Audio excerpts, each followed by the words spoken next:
Bonjour à tous et bienvenue dans cette nouvelle édition du Grand JT des Territoires sur TV5 Monde et sur vos chaînes TNT locales. Tout de suite, voici les titres de l'actualité. Le procès des attentats du 13 novembre 2015 s'est ouvert à Paris cette semaine. Thibault et sa femme étaient au Bataclan ce soir-là. Ils n'ont rien oublié de cette nuit d'horreur. Leur témoignage avec TV78 dans un instant. L'épidémie de Covid-19 a contraint le corps médical à provoquer certains accouchements de manière prématurée pour sauver des mamans en détresse respiratoire aux Antilles. ATV Martinique, notre partenaire sur place, nous en parlera dans un instant. Cela ressemble à du cannabis, mais sans les effets psychotropes. Profitant d'un flou juridique, les magasins proposent du CBD. Il se développe partout en France et ils ont trouvé, vous le verrez, leurs consommateurs. Enfin, sans attendre les premières neiges, l'équipe de France de paraski a pu remonter sur les planches grâce au tapis roulant. Vous le verrez dans ce journal. Et puis, en forme d'hommage, en fin de journal, j'ai eu la chance de bien le connaître, le témoignage de Jean-Paul Belmondo qui m'avait parlé de son fils, Paul Belmondo. Du Stade de France au Bataclan, en passant par les terrasses des cafés du 11e arrondissement, le 13 novembre 2015, 130 personnes avaient trouvé la mort et 430 avaient été blessées dans ce qui reste les attentats les plus meurtriers que la France ait connus. Au moment où s'ouvre ce procès hors norme, prévu pour durer 9 mois, Thibault a accepté de revenir sur cette nuit d'horreur au Bataclan, un témoignage poignant recueilli par les équipes de TV78. 130 morts, 1800 parties civiles, 20 accusés. Le procès des attentats du 13 novembre 2015 a débuté à Paris ce 8 septembre à midi. Un procès attendu 6 ans après les faits pour clore le volet judiciaire de cette affaire, mais aussi redouté. Il y a un contexte un peu pesant, ça hante nos esprits, la presse ne parle que de cela. Je sais que les avocats des parties civiles travaillent en collaboration pour être efficaces, pertinents. Et je crois que le dossier qui va être présenté à la cour d'assises spéciale est plutôt béton. 3 attaques perpétrées simultanément au Bataclan, au Stade de France et aux abords des terrasses parisiennes. Thibault, Yvelinois, était venu assister au concert de rock avec sa femme ce soir du 13 novembre 2015. Il se souvient. Il y a eu les fameux bruits de pétards que beaucoup de personnes ont rapportés. Et donc j'ai attrapé mon épouse et nous sommes allongés par terre. Il y a eu un moment, j'ai relevé la tête et là la salle était allumée et j'ai vu au niveau du bar un jeune homme qui tirait sur les personnes qui étaient au sol. Et c'est là que j'ai compris que si on restait là, on allait se faire tuer, c'était certain. Et si on essayait de partir, peut-être qu'on allait recevoir une balle, mais au moins on aurait essayé et peut-être qu'on aurait aussi la chance de sortir de là. Le couple arrive à rejoindre les loges. Une jeune femme creusera alors un trou dans le faux plafond d'un cabinet de toilette, endroit par où ils s'échapperont. Ils resteront 3 heures immobiles dans les combles avant d'être secourus par le RAID. Le RAID nous organise pour sortir et quitter le Bataclan en envoyant le moins possible. Ce qui est, on sort en file indienne en regardant par terre. Mais la vision périphérique fait qu'on capte quand même des informations et c'est le chaos absolu, le chaos est total, il y a des corps absolument partout. Aujourd'hui, Thibault fait partie de l'association 13-11-15 qui soutient les victimes du 13 novembre. Il s'est porté partie civile pour le procès. Selon lui, on ne passe pas à autre chose, mais il faut avancer. On ne passera jamais à autre chose, c'est déjà par respect pour les personnes qui ne sont pas sorties de là. Parce qu'il y a une culpabilité très très forte. Nous, on a eu la chance de sortir de là sans être blessés, sans perdre un proche. Mais il y a quand même 90 personnes qui sont mortes au Bataclan. Le procès devrait durer 9 mois pour un verdict en mai 2022. Une web radio dédiée uniquement aux parties civiles, victimes ne pouvant être présentes, a été mise en place pour suivre le procès à distance.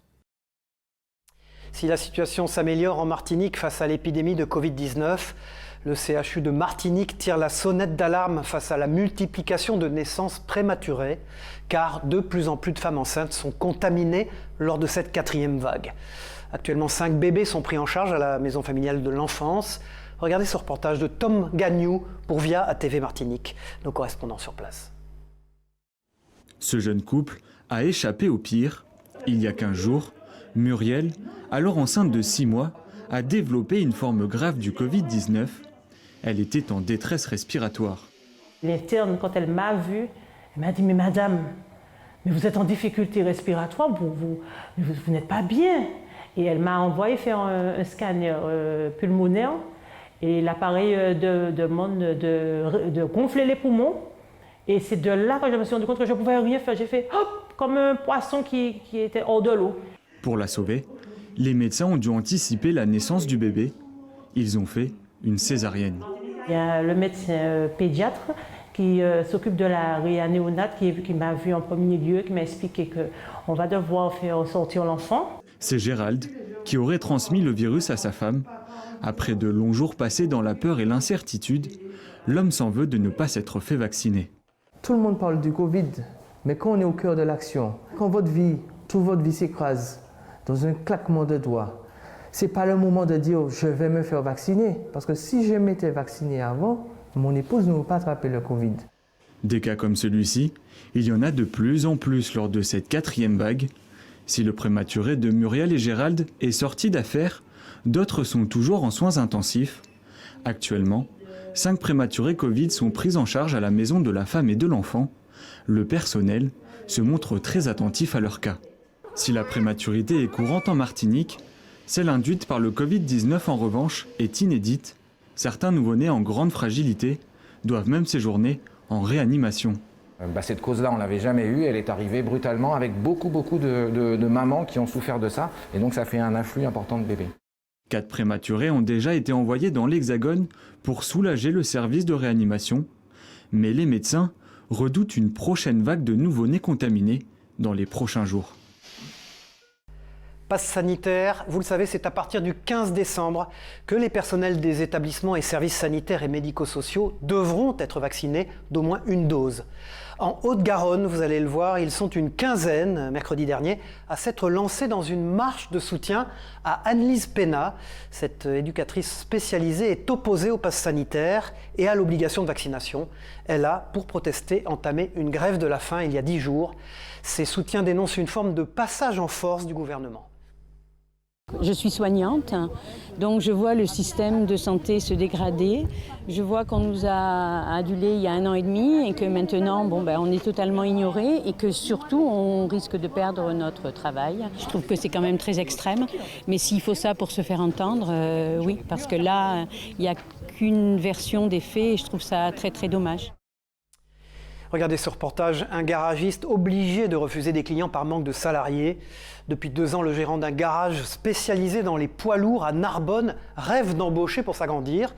Il multiplie sans succès la publication d'annonces via Pôle emploi et sur les réseaux sociaux. En Occitanie, vous allez le voir, 7 établissements proposent pourtant de passer le bac pro maintenance des véhicules de transport routier, mais le nombre de places est compté. Alexis Martinez a mis les mains dans le cambouis pour Via Occitanie, regardez. Ce gérant d'un garage spécialisé dans les poids lourds à Narbonne rêve d'embaucher pour s'agrandir, mais impossible. Depuis 2 ans, il multiplie les annonces via Pôle emploi ou les réseaux sociaux, pourtant personne ne postule. Je veux pouvoir répondre aux besoins de la clientèle sans toujours refuser le travail. C'est dur pour un artisan de dire non, je peux pas.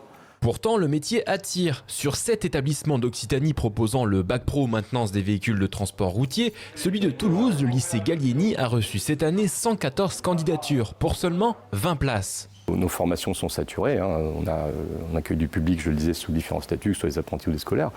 Donc toutes nos formations sont pleines. Pour répondre davantage à la demande, il faudrait qu'on puisse développer notre capacité de formation, notre offre de formation. Et pour ça, il faudrait déjà que, comme vous le percevez derrière vous, on puisse élargir les espaces de travail.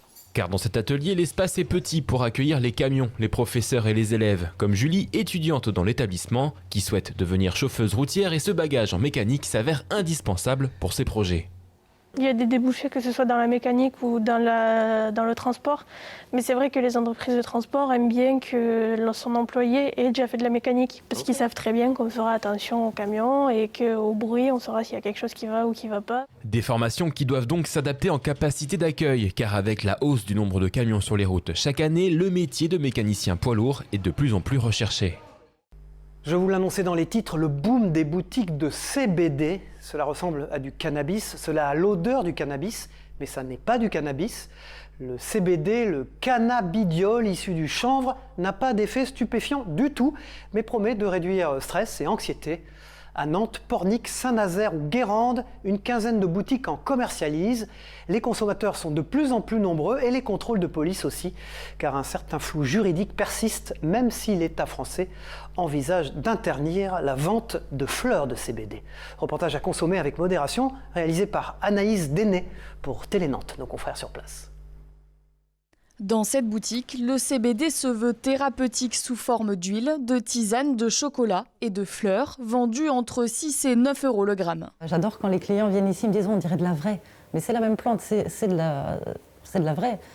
Simplement, il n'y a pas cette molécule active de THC. Le THC, c'est la molécule psychoactive du cannabis dans le CBD. Elle est présente à 0,2% seulement. Il y a beaucoup de boutiques qui vont jouer en fait sur l'image du cannabis pour vendre leurs produits, mais qui n'auront pas forcément derrière le conseil, l'expertise, puisque la fleur, c'est pas quelque chose qu'on va conseiller de fumer. Quand on fume un joint, on brûle 60 à 80% des molécules actives. Dans cette autre boutique du centre-ville, justement, le vendeur conseille de fumer les fleurs et les variétés vendues s'appellent Amnesia, Mr Nice, des noms bien connus de ceux qui consomment du cannabis récréatif. Toutes ces boutiques se fournissent à l'étranger, Italie, Suisse, Autriche, car le droit français est très flou en matière de CBD. A priori, si on s'en tient au droit français, une fois de plus, on ne peut pas en vendre. On ne peut pas en vendre et on ne peut pas non plus en exploiter. Simplement, la réalité du terrain, c'est que les fleurs se vendent. Dans certaines villes, on trouve ces fleurs sans difficulté. Dans d'autres, au contraire, ces fleurs sont saisies et les commerçants qui en font le négoce sont l'objet de procédures judiciaires compliquées. C'est ce qui est arrivé à ce producteur et vendeur de fleurs installé dans le Finistère. La police judiciaire de Brest est intervenue dans nos locaux. Ils ont procédé à une perquisition pour vérifier si nous avions des stupéfiants en magasin. Ils ont prélevé 30 kilos de matière végétale, qui n'était ni plus ni moins que du chanvre, et ils ont considéré que c'était de la marijuana. Le chef d'accusation, c'est trafic de stupéfiants. Or, on est des commerçants, on a aujourd'hui un laboratoire, on est façonnier, on travaille avec un pharmacien en industrie. Lors d'un contrôle de police, impossible de faire la différence entre une fleur de CBD et une fleur de cannabis. Il faut analyser l'herbe saisie. Si le droit français ne s'assouplit pas rapidement, ces affaires viendront submerger encore un peu plus les tribunaux français. Nous nous rendons maintenant dans ce grand JT des territoires en Nouvelle-Aquitaine, où le début des vendanges dans le Bordelais a démarré avec les Blancs. Modération toujours, mais en toute légalité cette fois-ci. C'est parti pour les vendanges en Gironde. Le premier vignoble de France par la taille a commencé il y a quelques jours la récolte des raisins blancs, notamment dans l'appellation Pessac-Léognan, la fameuse. Cette période de vendange devrait s'étaler jusqu'à mi-octobre, si le temps se décide enfin à être clément. Il faut dire que la météo a donné cette année du fil à retordre aux viticulteurs girondins. Je vous laisse apprécier le reportage de TV7 à Bordeaux, la chaîne du groupe Sud-Ouest, Franck Poirot. Ils sont une quarantaine de vendangeurs à couper ce jeudi les premières grappes de raisins blancs du château Carbonieux. De mémoire de viticulteurs, il y a bien longtemps qu'un millésime avait été si compliqué. Les équipes de cette propriété viticole de Léognan se sont battues depuis des mois pour le voir aboutir. Il y a d'abord eu les gelées printanières au mois d'avril, puis un été maussade où la pluie et la chaleur se sont alternés. Cela favorisait une pression forte des maladies sur la vigne. Ça a été avril, mai, juin, juillet, avec beaucoup de travail pour entretenir les sols, pour protéger la vigne, tous les travaux en verre. Et finalement, les efforts ont payé. On n'a quasiment pas perdu de récolte dans les blancs et un petit peu dans les rouges. Donc oui, ça paye, les efforts ont payé. Mais on a eu une part de chance. La vendange des raisins blancs devrait s'étaler sur les 3 prochaines semaines dans cette propriété viticole, puis viendra le temps de ramasser les premiers raisins rouges, les merlots tout d'abord, dans la dernière dizaine du mois de septembre. En revanche, pour les cabernets sauvignons, beaucoup plus tardifs, le calendrier est encore incertain. Leur récolte devrait commencer au mois d'octobre si la météo y met du sien. Aujourd'hui, j'ai une grande incertitude du climat, de la météo que l'on va connaître dans le mois et demi à venir. Si on est une belle arrière-saison, on peut faire un très beau millésime. Les viticulteurs appellent de leur vœu un mois de septembre et octobre relativement sec pour parfaire ce millésime 2021 qui leur a donné du fil à retordre. Les vendanges viennent donc de commencer ce 2 septembre dans le vignoble bordelais. Elles ne sont ni précoces ni tardives. Si le millésime 2021 était capricieux, il marque un certain retour à la normale en termes de date de récolte par rapport à ces dernières années. C'est le père et c'est le fils, Thierry et Guillaume, gars de fait, c'est leur nom, s'apprêtent à sillonner la piste cyclable qui longe le trait de côte entre Roscoff dans le Finistère et Dunkerque dans le Nord. Une aventure sportive et humaine pour les ambassadeurs du vélo maritime qui les mènera dans un premier temps jusqu'au Mont-Saint-Michel. Mathilde Kemener les a accompagnés à l'entraînement pour TBO, la chaîne du groupe Le Télégramme sur place. Partis de Roscoff, père et fils se sont lancés un défi, aller à vélo jusqu'au Mont-Saint-Michel. Ils vont rouler sur une partie de la vélo maritime. C'est un nouveau circuit cyclable qui relie Roscoff à Dunkerque. Je suis tombé sur Facebook sur une info de la vélo maritime qui cherchait des ambassadeurs. Mon fils se lançant dans la vidéo et la photographie, je lui ai dit que je lui ai balancé le sujet en lui disant tiens, ça peut t'intéresser. Il a regardé puis il m'a dit ok, mais si on le fait les deux, donc c'est comme ça qu'on est parti. Durant leur périple, ils ont aussi décidé de profiter des vieux gréements sur la côte nord et de partager leurs découvertes. Pour moi, là, mon coup de cœur, c'était vraiment aujourd'hui, c'était la route de la falaise, je crois, si je dis pas de bêtises. Et c'est juste magnifique avec le rayon de soleil qui filtre à travers les nuages et l'eau turquoise. D'autres ambassadeurs ont réalisé des portraits vidéo des personnes rencontrées sur leur chemin, d'autres des podcasts. Au total, 5 projets ont été retenus sur les 300 candidatures. C'était énorme, on s'attendait à recevoir une trentaine de candidatures. Donc l'itinéraire se fait connaître et puis moi je travaille pour un comité d'itinéraire justement qui mène plein d'actions de promotion pour le valoriser. D'autres ambassadeurs seront sûrement recherchés pour l'année 2022. En attendant, vous pouvez découvrir ce circuit sur lavélomaritime.fr. Tout à fait autre chose, le bureau des accompagnateurs en montagne de Gérard Maire, dans les Vosges, proposait il y a peu sur les crêtes une sortie à la découverte du chamois. Le ruminant se fait plutôt rare, mais l'un d'entre eux n'a pas pu résister à l'appel des appareils photo, une vraie star. Des randonneurs ravis de cette rencontre en ont rendu compte. Et en grande forme, Thierry Lasson a suivi la piste du chamois pour Vosges Télévisions. Regardez. Ce mercredi, en fin d'après-midi, Maxime, accompagnateur en montagne, emmène une dizaine de randonneurs sur les crêtes vosgiennes. La météo y est en effet on ne peut plus idéale pour l'observation du chamois. Et en effet, on ne tarde pas à en apercevoir un. Mais il est beaucoup trop loin pour le zoom de notre caméra et sur le moment, avouons-le, c'est un peu décevant. Mais à quelques centaines de mètres plus loin, regardez qui s'invite à la fête. Pas vraiment farouche, ce mâle d'une quarantaine de kilos, qui va faire durer le plaisir d'ailleurs et se laisser photographier sous tous les angles. Le seul prédateur qu'il a, c'est le loup et le lynx. Il n'a pas beaucoup sur le massif, donc on peut le voir plutôt sereinement. On pourrait presque le caresser par moment, il faut surtout pas le faire. Les zones de prédilection de l'animal sont ces cirques glaciaires, il y est en effet parfaitement adapté. Il a des sabots très adaptés pour tenir sur les rochers et la glace. Il a une très grosse cage thoracique, un très gros cœur, et il a beaucoup plus de globules rouges que l'être humain. Donc toutes ces caractéristiques font que c'est un animal qui peut monter et descendre dans les cirques glaciaires très facilement. Le chamois vit entre 15 et 20 ans pour les plus vieux. Et la période des naissances a lieu fin mai, début juin. Bien qu'appartenant à la famille des bovidés, l'animal, on le voit, est bien plus proche de la chèvre de montagne, car il est de la sous-famille des caprinés. Le ruminant a été introduit dans le massif en 1956, précisément 11 chamois d'Uffelberg en Allemagne, et aujourd'hui on en compte 1 millier, une population qui doit être régulée. On régule le chamois là, sinon il y a trop de consanguinité. Les chasseurs tuent le chamois normalement chaque année. Et aujourd'hui on en prend d'ici pour introduire dans d'autres endroits, dans d'autres massifs de France ou même d'ailleurs. Cet été, la météo a eu raison de certaines sorties proposées par le bureau montagne de Gérard Maire, mais parole d'accompagnateur, à chaque fois le chamois était au rendez-vous. Quant à notre invité surprise, il est reparti lasser des photos vers d'autres cieux. Retour au Japon où tout juste auréolé de 54 médailles à Tokyo, les équipes de France paralympiques préparent maintenant les Jeux d'hiver qui se dérouleront, toujours en Asie, à Pékin.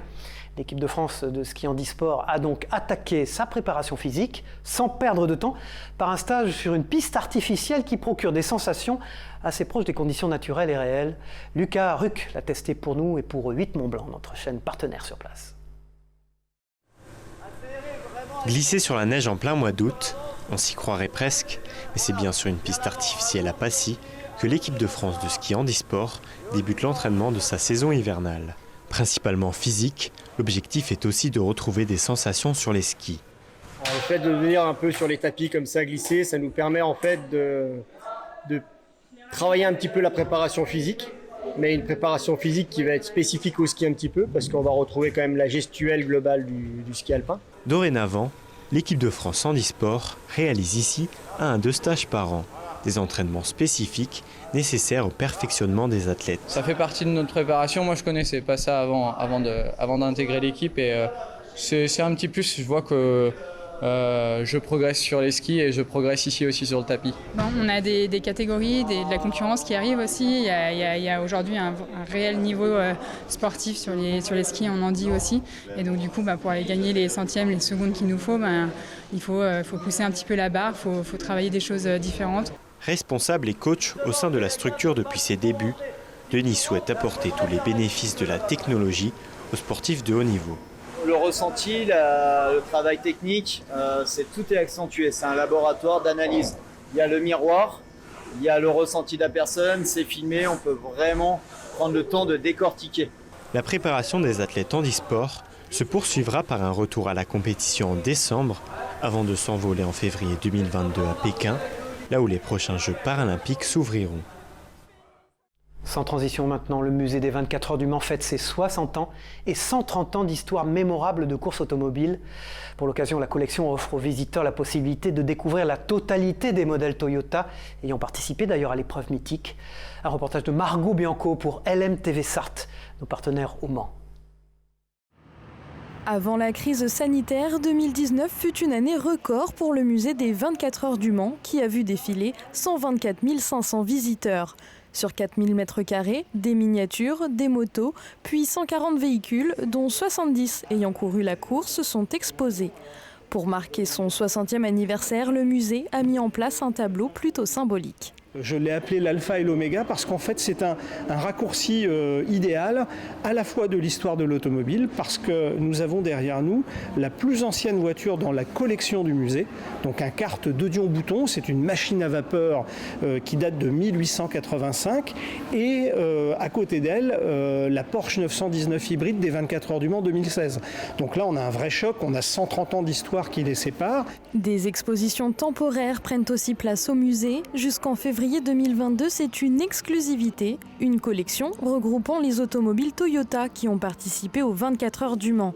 Stabilisée par un vernis, la TS 050 trône fièrement au cœur de la collection, encore marquée des traces de sa bataille menée à huis clos l'an dernier. Depuis qu'elle est au musée, depuis que nous avons ouvert cette exposition il y a à peine un mois, elle rencontre enfin les fans et les passionnés des 24 heures du Mans. Il y a déjà plus de 20 000 personnes qui ont pu lui rendre un hommage qu'ils n'avaient pas pu lui rendre pendant l'édition des 24 heures du Mans 2020.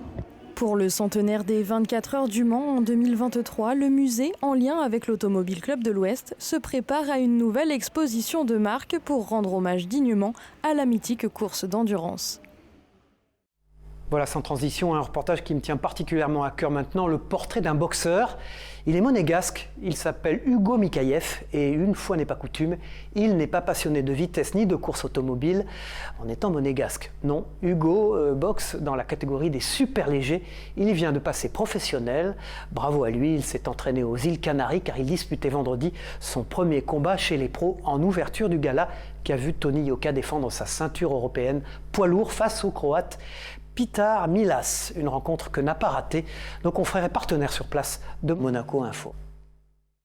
Devenu le premier boxeur professionnel monégasque en signant cette année avec la société américaine Top Rank, Hugo Mikhaïev s'entraîne 2 fois par jour sur l'île de Gran Canaria en vue de son premier combat professionnel. Aujourd'hui on a fait technique, on n'a fait pas d'ours, donc c'est que de la technique, c'est que de l'apprentissage du coup. On essaie de donner des séries, de travailler la vitesse, la puissance, les déplacements. En fait, on travaille un peu tous les fondamentaux de la boxe. Chaque entraînement, j'arrive à l'entraînement, j'ai l'impression d'avoir décroché la lune à chaque entraînement. En fait, c'est tout ce que j'ai toujours voulu depuis que je suis petit. Ça arrive maintenant et je me dis, waouh, ça y est, il me reste 3 semaines d'entraînement et ça commence.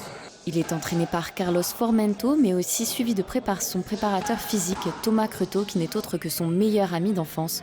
Tout est fait pour être prêt le jour du combat. On fait tout en fonction du combat qui arrive, en différentes semaines d'entraînement. Donc on a plusieurs blocs de 3 semaines, et là on est sur le dernier bloc qu'on appelle l'affûtage. Du haut de ses 1,80 m, il combattra dans la catégorie des super légers, moins de 63,5 kg, en encadrement du combat opposant Tony Yoka et Peter Smilas, diffusé en direct sur Canal+, le 10 septembre prochain. Voilà, je vous le disais dans les titres, j'ai eu la chance de connaître, de pouvoir aussi tourner avec Jean-Paul Belmondo, auquel la France a rendu hommage à travers cet hommage qui a été réalisé jeudi dernier aux Invalides par le président de la République. Et moi, je voudrais retenir de Jean-Paul cette petite interview qu'il m'avait donnée pour me parler d'une des choses qui lui était le plus sacrée, sa famille, et notamment son fils, Paul Belmondo, dont il m'a parlé en exclusivité. Écoutez ce témoignage de Jean-Paul Belmondo. Mais tu sais, Paul, ça a toujours été un fils, hein? Alors donc, la caméra, il est pareil. Hein? Toute ma vie, je n'ai entendu quasiment que des gens toujours me complimenter de mon père. C'est-à-dire qu'à chaque fois, ils venaient, ils me disaient à tel point ils aimaient mon père, ou comment ils avaient vécu avec mon père, comment ils avaient grandi avec mon père. Et c'est vrai que cette génération, qui est la même génération que la mienne, en fait, on grandit avec lui. Voilà, merci Jean-Paul Belmondo de nous avoir fait rêver. C'est la fin de ce grand JT des territoires. Merci de l'avoir suivi sur vos chaînes locales de la TNT et sur TV5 Monde. On se retrouve la semaine prochaine pour un tour complet de l'actualité de nos territoires. Au revoir à tous et bon courage.